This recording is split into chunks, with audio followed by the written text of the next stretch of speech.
بسم اللہ الرحمن الرحیم۔ کوئی اندازہ کر سکتا ہے اس کے زور بازو کا، کوئی اندازہ کر سکتا ہے اس کے زور بازو کا، نگاہ مرد مومن سے بدل جاتی ہیں تقدیریں۔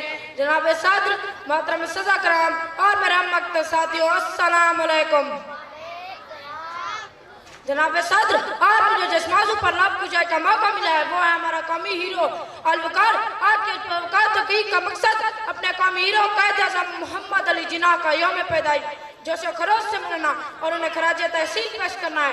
ہمارے آباء و اجداد جنہوں نے لاکھوں قربانیاں دی، لیکن افسوس ہم نے اپنے ہیروز کو بھلا دیا اور ان کے نقشے قدم پر چلنا چھوڑ دیا۔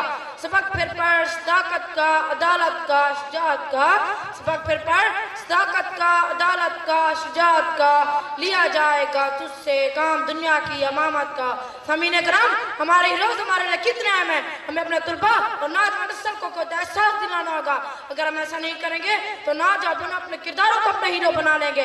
جب ہم نے حضرت ابوبکر، حضرت عمر، حضرت عثمان اور علی کو اپنے ہیرو بنا چھوڑا، جب ہم نے خالد بن ولید، زید بن حارثہ اور محمود غزنوی اور قائد اعظم کو بطور اپنی نسل کے سامنے رکھنا چھوڑ دیا تو نوجوان تب اپنی تابندہ تاریخ سے غافل ہو گئے اور ناکامی مقدر ٹھہری۔